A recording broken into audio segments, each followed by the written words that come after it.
तीनों पार्टियां जिस तरह उन्होंने जीबी में हुकूमत बनाई है, इसी तरह से यहाँ पे भी हुकूमत बनाएंगी। 20% इस साल गंदम कम काश्त हुई है। आप इस वक्त एक ऐसी सिचुएशन में हैं जो एक गलत एडमिनिस्ट्रेटिव फैसला, उससे तबाही फिर गई है पंजाब में। सीधा फ्यूल को टैक्स कर दिया है, जिसके नतीजे में आपकी फ्यूल प्राइसेस जो हैं वो जंप कर गई हैं और आपकी इंडस्ट्री, कंस्ट्रक्शन, रियल एस्टेट, हर चीज बैठ गई। पीछे पीटीआई के पास तो कोई लीडरशिप नहीं है। सलमान राजा हो गए, गौहर हो गए, ये बाकी जो लोग हैं, सलमान राजा जितनी देर और पीटीआई के ऊपर मसल्लत रहेंगे, अपना भी नुकसान करेंगे, पीटीआई का नुकसान भी करेंगे। शुक्रिया फवाद साहब। इलेक्शन हो रहे हैं, सबसे पहले तो आप क्या एक्सपेक्ट कर रहे हैं कि कौन सी जमात जो है वो थोड़ी मेजॉरिटी दिखा पाएगी, या फिर हम एक्सपेक्ट करें कि यहाँ पर भी वफाक की तरह एक मखलूत हुकूमत बनेगी और आखिर में आके आईपीपी अपना जादू दिखाएगी? नहीं, तीनों पार्टियां जिस तरह उन्होंने जीबी में हुकूमत बनाई है, इसी तरह से यहाँ पे भी हुकूमत बनाएंगी। देखिए ना, ये तो एक मॉडल है जो आप रिपीट कर रहे हैं हर जगह। इसमें कोई ऐसी प्रोडिक्शन वाली बात तो है नहीं, आपके सामने नजर आ रहा है। और मतलब मुझे तो समझ ये भी नहीं आ रही कि इस इलेक्शन में इतना इंटरेस्ट रह क्या गया किसी का, और इस इलेक्शन का कॉन्सिक्वेंशियल इम्पैक्ट क्या है पाकिस्तान पे या कश्मीर पे। तो सर, ये जो मरहलावार इंतखाबात हो रहे हैं, आपको लगता है कि एक मरहले के बाद कहते हैं ना कि ओपिनियन तब्दील हो सकता है दूसरे मरहले देखिए, तक? आप एक ना बहुत वक्त जाया कर रही हैं इलेक्शंस पे। फ्रैंकली इसकी कोई इंपॉर्टेंस नहीं है। You should be on the more important topic of security of Pakistan. जो हमारा कल टांक में हुआ है, 15 लोग कल शहीद हो गए हैं, कोई उसका इम्पैक्ट नहीं है पाकिस्तान पे, कश्मीर पे। सर, हुकूमत उसके का तो अंदर जो सारा फोकस हालात हैं, इलेक्शन ही है, पीपल्स पार्टी का भी सारा फोकस इलेक्शन ही है, तो फिर मीडिया का भी देखिए, टिल्ट वहीं जाना है। नहीं, मीडिया का टिल्ट तो, मीडिया तो अंधा नहीं है ना। जब एक ऐसे वक्त में जब आपकी इकोनॉमी, आपकी हालत ये है, आप 2 दिनों के अंदर आटे की कीमत में 150 रुपया इजाफा हुआ है। क्या हमें ये, और ये पंजाब में, जहां पे सिर्फ 3 महीने पहले गंदम की फसल काटी गई है, और इसके अलावा आपका जो डीजल है उसकी कीमत में तकरीबन 57 रुपये 90 पैसे इजाफा हो गया विद इन अ वीक। तो मुझे आप बताइए कि ये असल इश्यूज हैं। द सर, प्रॉब्लम ये इन जो Punjab are far more severe. दुनिया में इस वक्त जो पाकिस्तान के लोगों की मुआशी परेशानी है और सिक्योरिटी परेशानी है, it's far more severe than anything else. और अनफॉर्चुनेटली इस पे फोकस नहीं है। सर, ये जो गंदम वाला मामला है, पेट्रोल पे तो हम चीख चीख थक गए, रोज़मर्रा की जो टीके आवाम को लग रहे हैं पेट्रोल प्राइसेस पे, वो भी आपके सामने है। लेकिन ये जो गंदम वाला इशू आपने जिक्र किया, आखिर 3 माह के अंदर वो सारी की सारी आपके ख्याल में गंदम कहाँ पर चली गई जो इन्हें ज़रूरत पड़ गई कि इन्हें फ़ौरन पास्को से इन्होंने कहा कि जनाब आप बाहर से इम्पोर्ट कर लें गंदम, और फिर कोई पूछ भी नहीं हो रही कि पूछा जाए कि आखिर ज़ख़ीरा अंदोज़ों ने ज़ख़ीरा कर ली है, अफ़गानिस्तान के साथ आपका बॉर्डर बंद है, कहाँ चली गई, आसमान खा गया, ज़मीन निगल गई? नहीं, नहीं, कोई ज़ख़ीरा नहीं कर ली। देखिए, मैं 2025 से मैं बता रहा हूँ कि आपका जो क्राइसिस है ये गंदम का होना है। 24 एंड में मैंने सबसे पहले ये प्रेडिक्शन की, 25 में मैंने बारहा ये बात कही, और उसकी वजह से अब आप इस वक्त एक ऐसी सिचुएशन में हैं जो एक गलत एडमिनिस्ट्रेटिव फैसला, उससे तबाही फिर गई है पंजाब में फार्मिंग की, एग्रीकल्चर की।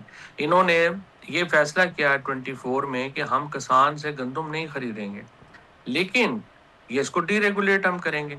जब आप डीरेगुलेट करते हैं, देखिए, अगर मैं आपसे मैं नहीं ले रहा एक चीज, फिर मैं आपको ये तो नहीं कह सकता कि आप बेचेंगे भी नहीं। इन्होंने कहा कि आप पंजाब में हम गंदम नहीं खरीद रहे, लेकिन पंजाब गंदम बाहर फरोख्त भी नहीं कर सकता। उसके नतीजे में हमारे जो ठेके हैं, हमारे जो रेंट है लैंड का पंजाब में, वो 2018 की सतह पे चला गया, और 20% इस साल गंदम कम काश्त हुई है टारगेट से, जिसकी वजह से एक बहुत बड़ा एक्चुअल, और जब काश्त ही हो रही थी तो उस वक्त ही हम कह रहे थे कि ये आपने बहुत बेड़ा गर्क हो गया फार्मर का। और इस वक्त 20% गंदम जो है वो आपकी ज़रूरत से कम है, और उसके नतीजे में फिर आपने क्या किया कि किसान को आपने गिरफ्तारियां की इन्होंने कि ये 3500 रुपए से ऊपर गंदम फरोख्त नहीं करेंगे। उनसे आपने 3500 से भी कम जबरदस्ती ले ली, और यूक्रेन के किसान को आप 6500 7000 रुपये आप गंदम दे रहे हैं।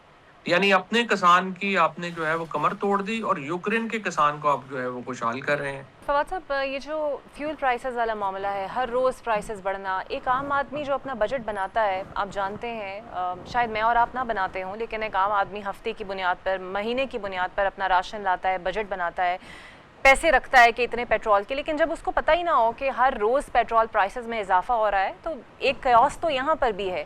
یہ ماڈل دوسرے ملکوں میں تو کامیابی سے چل رہا ہے، لیکن ہمارے ہاں یہ تباہی مچا رہا ہے. فالٹ کہاں پہ ہے؟ دیکھیے، ہمارا جو بنیادی مسئلہ ہے وہ ٹیکسز ہے. وہ پرابلم یہ ہے کہ ہمارے جو گورنمنٹ ہے، اس سے پہلے آپ کے پروگرام میں میں نے آپ کو یاد ہوگا بات کہی تھی کہ جب آپ احسن اقبال صاحب کی، جہاں زیب صاحب کی اور ہمارے جو علی پرویز صاحب کی پریس کانفرنسز سنتے ہیں تو آپ حیران ہو جاتے ہیں کہ اگر انہیں ہی اپنی اکنامک پالیسی سے مطمئن نہیں ہے اور وہ ہی اپنی پالیسی پہ تنقید کر رہے ہیں، تو پھر میں نے اور آپ نے کیا کرنا ہے؟ آپ گورنمنٹس کو ایکسپیکٹ کرتے ہیں نا وہ کوئی سولوشن دیں. کرٹیسزم تو وہ لوگ کریں گے، ہمارے جیسے لوگ جو باہر ہیں، وہ ان کو لگ رہا ہے کہ چیزیں نہیں صحیح تو ہم کرٹیسزم کریں گے. لیکن آپ منسٹرز ہیں اور آپ کی جو ساری پریس کانفرنسز ہیں وہ یہ ہوتی ہیں کہ جی بڑا، اور خود ایون پرائم منسٹر کہ بڑا ظلم ہے، ہم لون لے رہے ہیں، بڑا ظلم ہے کہ ہم جو ہے وہ ہمارے سود کے اتنے پیسے جا رہے ہیں، بڑا ظلم ہے کہ ہمارے. بھائی یہ چیزیں تو آپ نے ٹھیک کرنے کے لیے ہمیں کوئی ویژن دینا ہے. تو گورنمنٹ کا کوئی ویژن ہے نہیں، ایک تو یہ بات ہے. دوسرا دیکھیں، حکومت جو ہوتی ہے نا، اس کے دو بنیادی کام ہیں. ایک کام ہے کہ اس نے ایکسٹرنل ایگریشن کے خلاف ڈیفینڈ کرنا ہے، دوسرا اس کا کام ہے اس نے ٹیکس کلیکٹ کرنا ہے. اب ٹیکس کلیکشن کے لیے آپ کے پاس دو راستے ہیں. جس طرح پی ٹی آئی گورنمنٹ نے یہ کیا کہ انرجی پرائسز کم رکھی اور اس کے نتیجے میں جو آپ کی انڈسٹری ہے وہ فلورش کی، ایگریکلچر فلورش کی، کنسٹرکشن فلورش کی، اور آپ نے وہاں سے ٹیکس لیا. اس حکومت نے اس کو ریورس کر دیا جو آسان ہے. انہوں نے سیدھا فیول کو ٹیکس کر دیا ہے، جس کے نتیجے میں آپ کی فیول پرائسز جو ہیں وہ جمپ کر گئی ہیں اور آپ کی انڈسٹری، کنسٹرکشن، ریل اسٹیٹ ہر چیز بیٹھ گئی ہے. سو یہ آپ نے تو کرنا یہ تھا کہ گروتھ بڑھا کے آپ نے ٹیکس لینا تھا. انہوں نے آسانی کے چکر میں، اور اس سلسلے میں 4 سال اب آپ کے ضائع ہو گئے ہیں.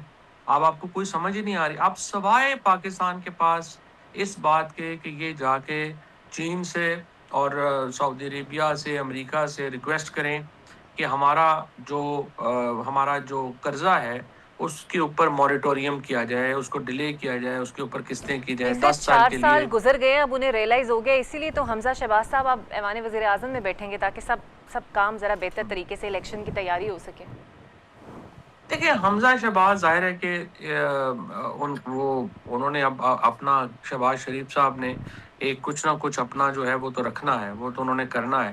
لیکن اس وقت ان کو سمجھ نہیں آ رہی کہ انہوں نے کیا کرنا ہے اور آگے کیسے جانا ہے. اچھا فواد صاحب، پی ٹی آئی 5 اگست کو جلسہ کرنے جا رہی ہے. اب ایکسپیکٹیشن آپ کو تو زیادہ اس سے نہیں ہوگی، لیکن کہہ رہے ہیں کہ شاید لانگ مارچ کا اعلان ہو جائے. لیکن پھر سلمان اکرم راجہ یہ کہتے ہیں کہ 9 ماہ ہو گئے ہیں ان کی بانی سے ملاقات نہیں ہوئی.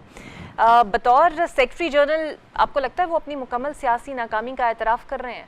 اب پیچھے پی ٹی آئی کے پاس تو کوئی لیڈرشپ نہیں ہے. سلمان راجہ ہو گئے، گوہر ہو گئے، یہ باقی جو لوگ ہیں، دیکھیں ان کا کوئی پولیٹیکل ایکسپیرینس نہیں ہے. ان کو کچھ پتہ، جو کام جس طرح سے ہمیں آگے کہہ رہا تھا آپ کو کہ گورنمنٹ کرٹیسائز کر رہی ہے اپنے آپ کو کہ ہم یہ نہیں کر سکے، یہ بھی روز اٹھتے ہیں اور اپنے آپ کو کرٹیسائز کرتے ہیں کہ ہمارے سے کروڑ بندہ ہی نہیں نکل رہا، ہم سے یہ نہیں ہو رہا، وہ نہیں ہو رہا. دیکھیں، politics is a complex game. یہ نہیں ہے پاپولیرٹی خالی جو ہے وہ تو ہانڈی کا ایک مسالہ ہے.